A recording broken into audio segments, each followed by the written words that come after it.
కాంగ్రెస్ పార్టీకి మీరు మద్దతు ప్రకటించడం. సో ఈ మధ్య ఉత్తమ్ కుమార్ని కూడా కలిశారు మీరు. సో మీ డిమాండ్ బీసీ అభ్యర్థిని ముఖ్యమంత్రిగా, బీసీ అభ్యర్థిని ఉప ముఖ్యమంత్రిగా ప్రకటించమని. నేను వారి స్పందన ఏంటి? కాంగ్రెస్ పార్టీ స్పందన మనం ఒక పట్టాన కనపడదు.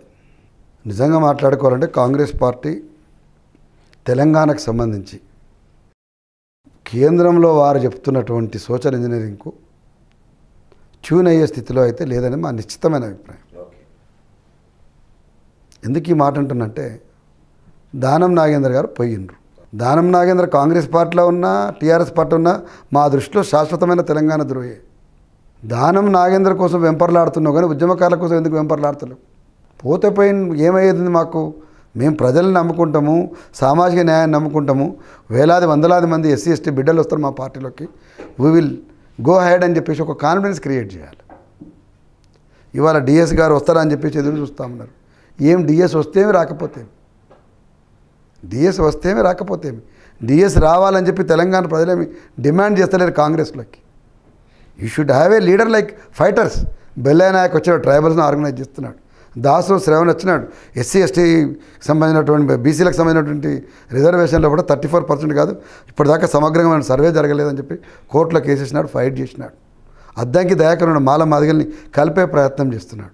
అనేక మంది బాలలక్ష్మి, మిగతా ఉస్మానియా యూనివర్సిటీ ఓయూ చేసి పిల్లలు వచ్చినారు. వాళ్ళందరినీ లీడర్లు చేయండి, ప్రమోట్ చేయండి. తెలంగాణలో కాంగ్రెస్ యొక్క కొత్త రూపాన్ని ప్రజలు వెతుక్కుంటున్నారు. బాహుబలి తర్వాత వస్తాడని చెప్పి ఒక ఆయన, నేను నాకంటే ముఖ్యమంత్రికి తగిన అభ్యర్థి అని ఒక ఆయన, నేను ముఖ్యమంత్రిని ఈయన ఈ ఎన్నికలు కాకపోతే నెక్స్ట్ అయినా నేనే అవుతాను. ఇవన్నీ ఎందుకు? మీరు చెప్పే ప్రకారమే హైకమాండ్ నిర్ణయం, అది లేదు ప్రజల నిర్ణయం.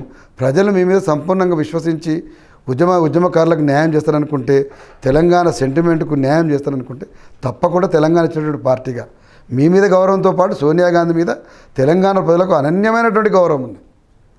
సోనియా గాంధీ లేకపోయింటే తెలంగాణ రాకపోనేమన్నటువంటి ఒక బలమైనటువంటి ఫీలింగ్ కూడా తెలంగాణ ప్రజలలో ఉన్నది. ఇంత పాజిటివ్ సెన్స్ని మీరు చర్న్ చేసి మంచి రిజల్ట్ తీసుకొచ్చే బదులు గ్యాప్ తీసుకుంటున్నారు. అందుకోసం ఆ ఉత్తరంలో చాలా స్పష్టంగా చెప్పినాం. మీరు ఉత్తమ్ కుమార్ రెడ్డి గారు, నేను, ఆనాడు దిగ్విజయ్ సింగ్ గారు, బట్టి విక్రమార్క ఒకటే కారులో తెలంగాణ ఉద్యమకారులకు ఒక పెద్ద సన్మానం నిజాం కాలేజ్ గ్రౌండ్లో పెట్టాలి, సోనియా గాంధీ గారిని పిలవాలని చెప్పేసి ఒక చర్చ అనుకున్నాం, ఒక బ్లూ ప్రింట్ వర్క్ కూడా అనుకున్నాం.